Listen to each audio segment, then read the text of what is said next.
What's up, Digital Collective? This is Rashina. And Sean. We are back. We have part 2 of our Genius Act coverage, our breakdown, our deep dive.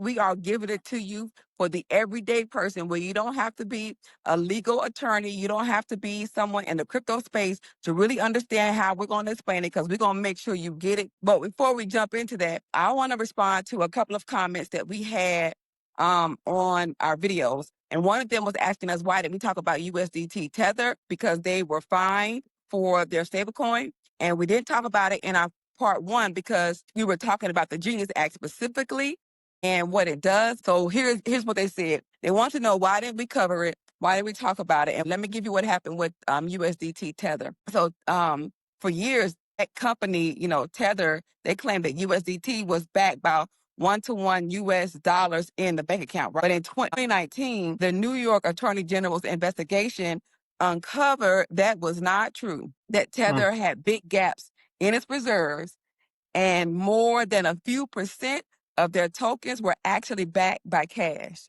right? And get this, y'all, they even use short-term loans and other risky assets while telling the public, hey, y'all, it's all backed by dollars. And as a result, in 2021, the New York Attorney General, Tether, and their partner, Bitfinex, I hope I said that right, I'm going to spell it if I didn't, it's Bitfinex, $18.5 million, and banned them from operating in the state of New York. And that's not all. The CFTC fined Tether another $41 million for making false and misleading claims about their reserves. It says investigators even found that for long stretches of time, Tether had no full dollar backing at all, despite promising it. What? I'm surprised that they didn't get in some more trouble for doing what they did. That's kind of crazy. Listen, well, they got in 41 million by the CFTC and then 18.5 million by the New York Attorney General. That's quite some trouble. That's a lot of money. That is a lot of money. Oh, but that's what we talked about in our first video in our series about the reserve backing of stablecoins. That the reserves must be backed by 100% safe assets like dollars and treasuries. So another comment said that, well, I like your channel, but when dealing with crypto, there's a lot of manipulation. So I want to address that. And I want to first say, I can understand. You're right to even feel that way, because even when I do our research for our videos, you see a whole lot of hype in the market. I mean, far as the news is concerned. And so, the crypto market has had its fair share of manipulation, just like any other place, though. There's manipulation in all the various sectors, That's why we say do your own research so that you can know what's fact from truth. But, there are people that are overstating things. There are all kind of things out there. But the reality, that's one of the reasons why we create this channel in the first place. We wanted to cut through the noise and the hype. That's what we do on our channel each and every time we come on. We give you the facts. That's why we always tell you to do your own research. We'll give you the information, but just check what we say. So that's the point of getting educated. Once you get educated, you can't be fooled by the hype. You can't be fooled by the manipulators, because you know the information yourself. Yeah, I said this in previous videos we did. Trust, but verify. When these people out there doing that, just research and find out is it true or not. Sometimes you have to take your emotions out of it. He's been doing this longer than me in the space, but I wouldn't even trust. I would just immediately start with the verify. So that's me. We got one more comment, then we're gonna jump into our video. Someone asked, what's the difference between Web3 and cold wallets? So let me break that down for you real quick. Even though that's completely outside of what we're talking about, I still wanted to show you that we see your comments and that we respond. So let me go ahead and answer your question. So Web3 is the world where you use your crypto. So think of Web3 as like the crypto internet, right? It's made up of like apps and games and platforms that run on blockchains and lets you interact directly without a middleman. So an example of Web3 would be like Uniswap, which is a decentralized exchange. You can trade tokens directly there without a bank or any middleman at the table. Another one would be Brave browser lets you earn their cryptocurrency, which they call BAT tokens. That's what they call their cryptocurrency for use in their space. So that's what Web3 is.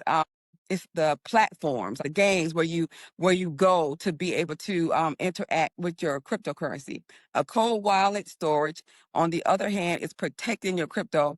That is a physical device like Ledger or Trezor that stores your crypto keys offline, like putting cash in a safe at home instead of leaving it on an account connected to the internet. That is what the difference of Web3 and cold wallet. Web3 again is crypto and apps trading, or browsing. Cold wallet storage is offline, not connected to the internet.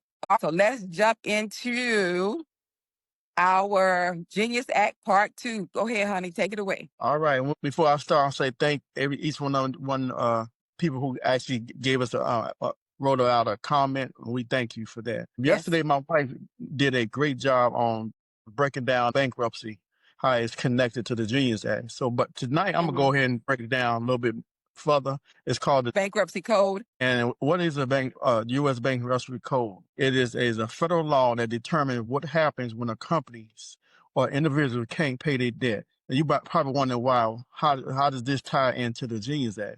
Stablecoins companies can go bankrupt, and just like other companies. When they do, Congress wants to make sure stablecoins holders get their money back.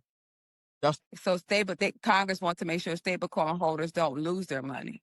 That's right. Make sure they don't lose their money. So I appreciate that they even have that tied into that Genius Act. Right. Yeah, that is good. So what that means for you, that for a stablecoin holder, that if the company fails, like we said last night, the traditional bankruptcy waterfall, how people get paid and the order of what they get paid is administrative costs like lawyers, accountants, trustees who run bankruptcy.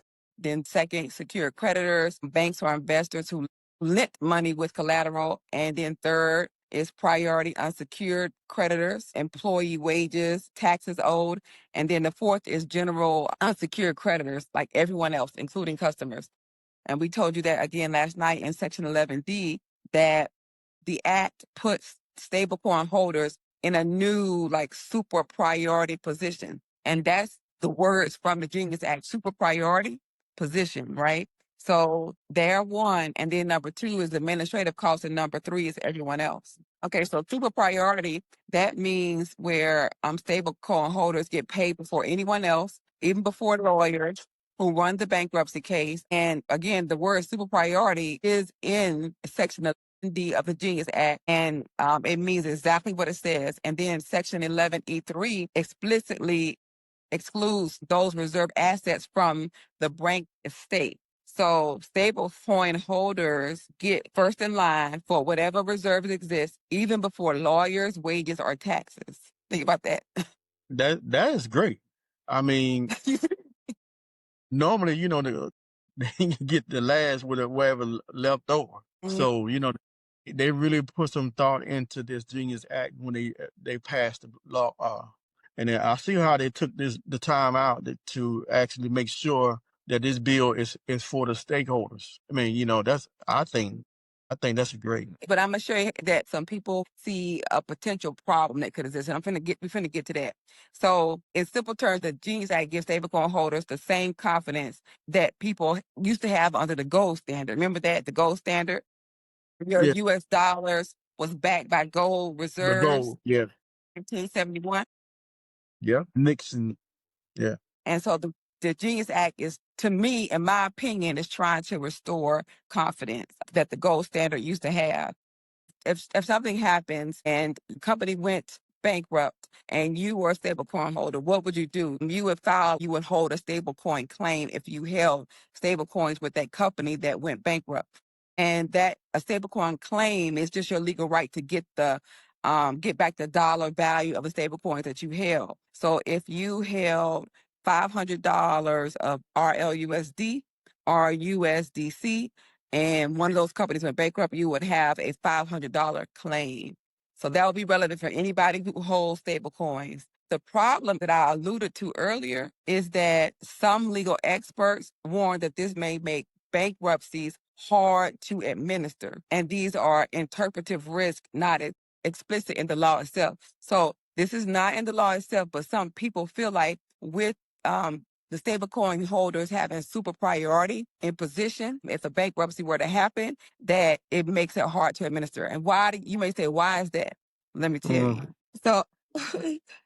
So, Levithian, he's a Georgetown law professor who specializes in bankruptcy law. He said his concern was that if the stablecoin holders get paid first, there might be no money left to pay the trustees and the lawyers who actually run the bankruptcy process.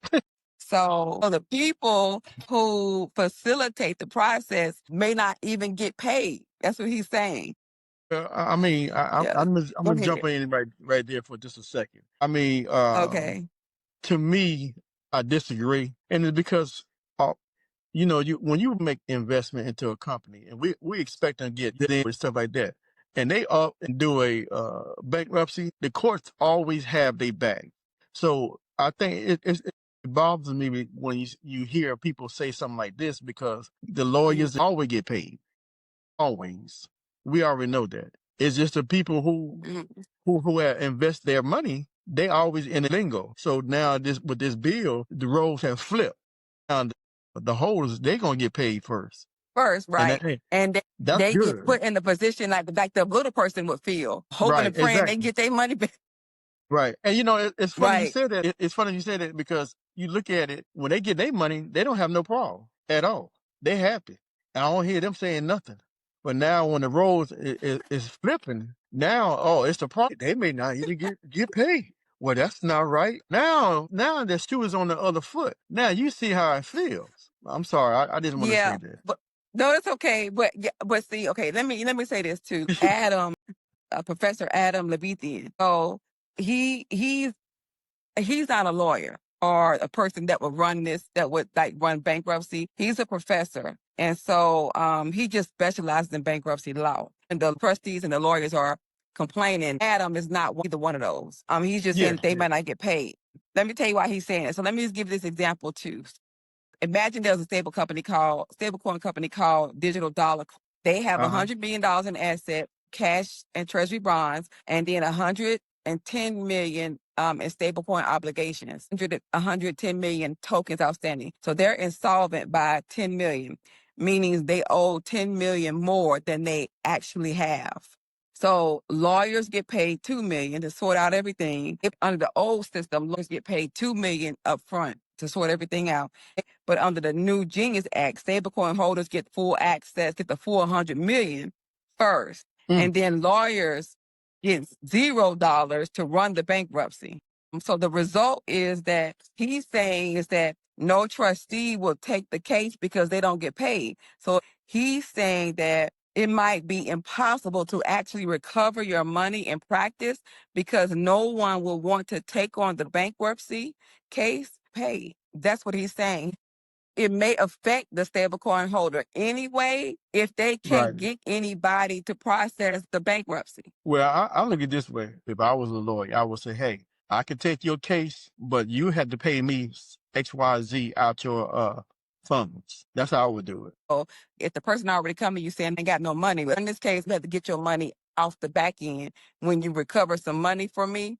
And then they're telling you when you recover some money, sir, you may not get none of it anyway because it all has to go to these people first. But then you say, when I get your money, I can't pay myself first. I got to pay all these people. And then by the time I get to pay myself, there may be no more of your money left. Yeah.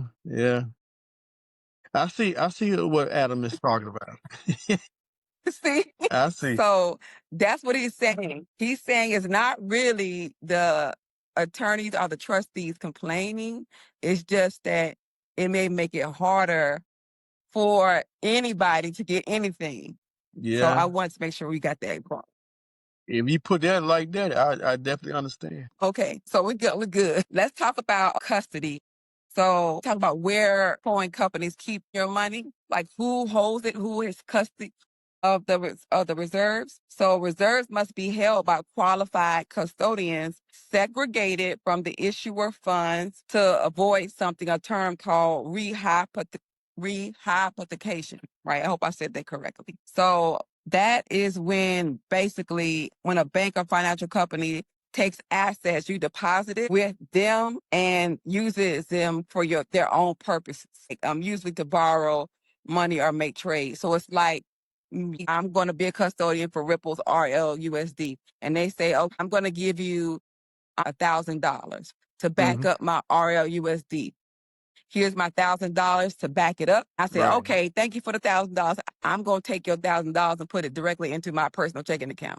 I can't do that. They have to keep the money. I have to keep the money separate from my own personal use. Even if I did put it in a separate account, I can't go and say, "Hey, I'm short this week. I need $50 for gas." You know what I'm saying? So basically, that's what it's saying, that they, even if they do put it in a separate account, the custodian can't go in there and use it for their own personal use. That's what they're saying in this area of the Genius Act. The custodian must be a qualified custodian too. So it couldn't be me. And that I just I made myself one that example. So in order for me to even be a custodian, I would have to be a qualified custodian according to the Genius Act, meaning I would have to be a financial institution regulated at the federal or state level. And then the funds got to be segregated, kept in separate accounts, strictly apart from the issuer's own operating funds, and it cannot be commingled, reused. It is to be held separately, period. Well, to All me, right. I think So what? Go ahead. I can Yeah, they understand are how. qualified custodians. Yeah, I can understand how now, be honest with you, just listen to what you just said, how these banks, JP Morgan, Wells Fargo, Bank of America, how they make so much money. And now it seems like the table is turning now. It's like, you can custody your own, you spoke about it, the wallet, cold wallet. You can be a custody of your own wallet now. So you don't need a bank to do a transaction and stuff. Cause I can start sending you, money through my wallet. Now I'm my own bank and you your own bank. That's how I look at it. Okay, I think what you were saying, I believe what you're saying about banks making money, because the Genius Act takes that away. But Right. I'm gonna say, but this is only related to stablecoins. When it comes to Right. U.S. dollars cash, and this is not dealing with stablecoins. If I go deposit cash into any financial institution, they can use that money to make them more Right. money. Correct. So that's what I believe my husband was talking about. When you deposit cash into any financial institution, they can, again, use that money to make them more money. Because think about it, banks don't make anything. They don't sell, they don't, Nike sells shoes. That's how they make money, right? So if Nike sells shoes, that's how they make money. What does a bank make? Nothing. Banks make nothing. So how do they make money? They make money when you give them your money. So that's how they make money. When you give them your money, they can make loans, and then that generates Right. them money, right? So that's how banks make money. So that's what my husband, I believe you were referring to earlier, except for in stablecoin world, or when you hold your stablecoin and then the issuer makes a deposit with a custodian that could be a bank, they are not able to use that money to make money. They're not Correct. able to use it. They just have to be the custodian. And that's the difference between the two scenarios that my husband just brought up. Things are changing. Oh, yeah. Just saying things are changing to me is in the better of the customer now. That's my opinion. Yeah. I agree. I like the transparency that the Genius Act requires, and I like that it does add some strong protections for the holder of stablecoins, not just the issuer, but also the holder. So there's another thing that a concern when you have a custodian that holds the reserves for the stablecoin issuer. Some lawyers are pointing out that if a bank ever failed, the money set aside for stablecoin reserves might be treated as higher in line than the money of everyday depositors, like people with savings or checking accounts. So this is not in the law itself, but they're saying that it could be a debate over the interpretation of law, of the Genius Act, rather. I'm gonna give you an example of what they're saying. So let's say a bank holds $50 billion in regular customer deposits. That's regular people depositing cash. And then that same bank has 10 billion in stablecoin reserves. So the bank has 50 billion in cash deposits from its customers and 10 billion in stablecoin reserves. Now, let's say this bank fails and it only has 55 billion in assets when it fails. So stablecoin reserves might get priority treatment, saying that they go first. The stablecoin reserve holders go first. So the 10 billion gets recovered and paid to those holders first, even over the customers who deposited their cash. This is not in the law again. This is people saying could be a potential debate due to how the Genius Act is written. Regular depositors could face greater losses above the FDIC limits because you have your $250,000 that your Right. account is insured through the FDIC. But if you have above 250,000 in that bank, you could be in limbo because the stablecoin reserve holders may come first, even before you, if depending upon how the law is going to be interpreted. So in that example that I gave, if you had $500,000 in not the Wells Fargo, but a bank savings account, and then the bank fails, the FDIC covers you with your 250,000. So your remaining 250,000 competes with other uninsured depositors. And if stablecoin holders get priority, there could be fewer assets left over for your 250,000 that you didn't have insured through the FDIC. That's what that's saying. And that's saying that also that same professor calls that FDIC insurance leakage, saying that the fund would have to pay out more claims because fewer bank assets are left for regular depositors I if the always stablecoin holders are treated first. I always thought about that. When you open up a bank account, and then they say your money is secure up to $250,000. I'm like, out of all these people who have bank accounts, can they really afford to give everybody $250,000? That's just me asking, really, because that's a lot of money. That's what they're supposed to do. That's what they're supposed to do. So that's what they're for. So this professor that I'm saying that his concern is not about the FDIC. It's about depositors who have their money into in the bank being treated less of a priority than stablecoin holders. It's like it's putting stablecoin holders above depositors. So it's saying if I had my $500,000 in the bank and then the FDIC gives me my 250, my other 250, would they say, well, she has to wait to get that back because we got to pay the stablecoin reserves first. And Right. that's what they're saying. Would the depositors be treated separately? So basically, you're saying the stable coins reserve, they get priority treatment in the banks. Yes. Well, That's no, just they don't get. I'm not. No. I'm not saying they get. I'm saying that he is saying that the law could be interpreted that way. So it doesn't yeah, say that when it comes to banks. He is worried about the interpretation of the bankruptcy proceedings, if this was to occur. Some concerns that are brought up about the Genius Act and its interpretation. yes. This is just some unintended consequences from the Genius Act that we're bringing up regarding its interpretation. Let's just jump into the foreign stablecoin compliance. Stablecoin compliance, Section 3. This doesn't affect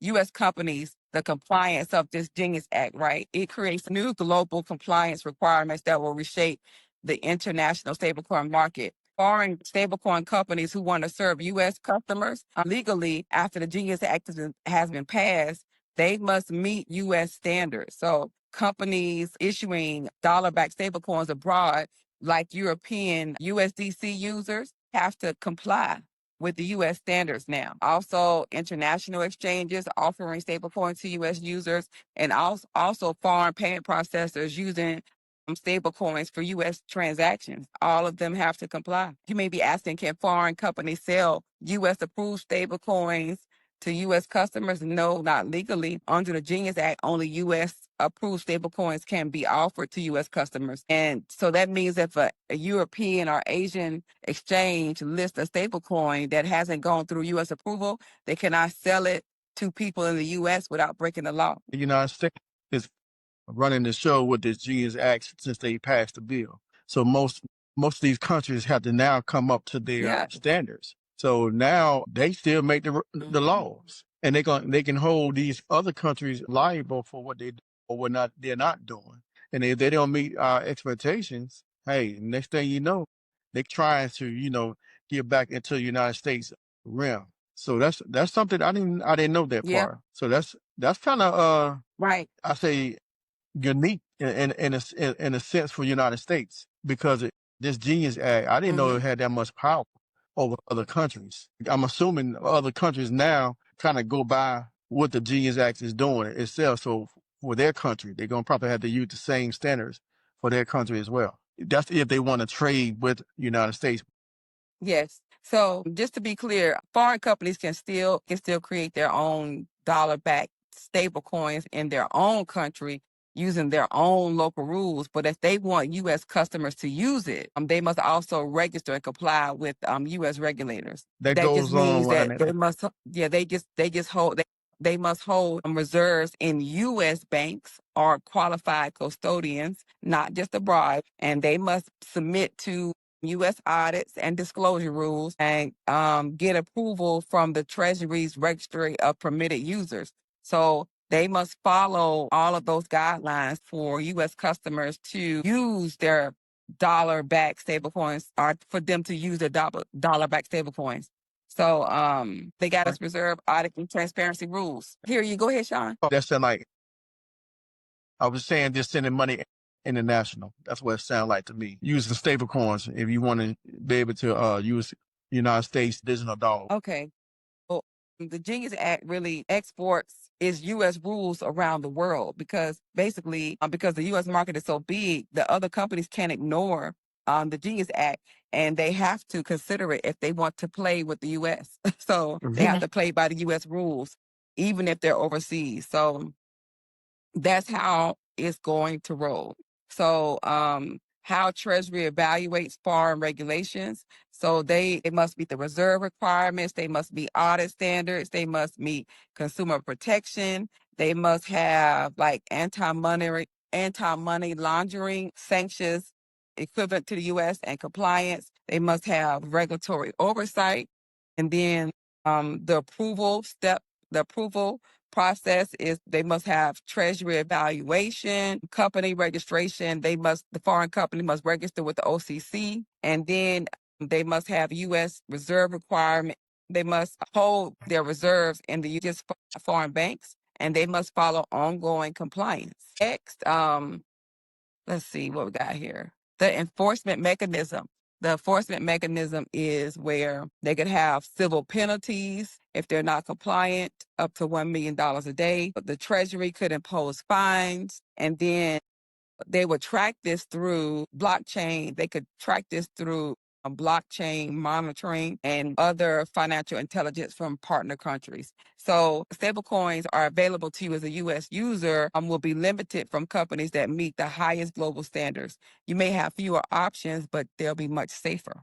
All right, so we're at section 4, the enforcement apparatus. So this is where who is the regulatory army that watches over all of the compliance requirements in the Genius Act. That is going to be for federal non-bank users, the OCC. So the OCC is the Office of the Comptroller of the Currency, or the federal agency that supervises and regulates all national banks and federal associations. They will oversee new entities like Circle, Paxos, or future companies that want to issue stable coins but aren't traditional banks. And they would oversee the monthly examinations, quarterly reports. They could do surprise inspections, and they could do annual comprehensive reviews. So bank subsidiaries and multiple regulators, they will be under like the FDIC, the Federal Deposit insurance corporation, and they insure your banks and supervise state chartered banks. And so when a bank like JP Morgan creates a separate company to issue stable coins, that would be like a subsidiary. They would have the same supervision as their parent bank, JP Morgan, plus additional stablecoin specific examinations if it was a subsidiary. So state regulators and licensed issuers, each state has banking departments like the New York Department of Financial Services that license and supervise financial companies. So companies that choose to get licensed by states instead of federal government, only if that state meets federal standards. So even if the company gets licensed within the state, it still has to meet the federal requirements. And they oversee examinations, consumer complaints, and consumer complaint investigations, and in coordination with federal agencies. The enforcement powers that these regulators have, they can issue a cease and desist order, so they can order companies to stop any unsafe practices. They can issue civil monetary penalties up to $1 million per violation per day. For example, if a company fails to publish monthly reports for 30 days, that's potentially $30 million in fines because it's $1 million per day. That's a lot of money. And up to 5 years imprisonment for executives who violate the law, such as falsifying reserve reports. Wow, you get hit twice, huh? The audit requirements are unprecedented for transparencies. Only registered public accounting firms like the Big Four, KPMG, Ernst Young do these audits of these companies. And federal regulators receive copies of all audit reports from the companies and can investigate the discrepancies. They're audited through the annual reports filed with regulators, and then they're made publicly. So every regulated stablecoin company has to open their books every single month, and then again every single year, to both the public and the federal regulators. That's something. That is. It is something. So that's a lot of protection and transparency into what these guys are doing. So that's a lot of motivation to do the right thing, as Spike Lee would say, do the right thing. I like that. Do the right thing. You went way back then when we were growing up. Some viewers may not even understand what she just said, but go do your research. Right.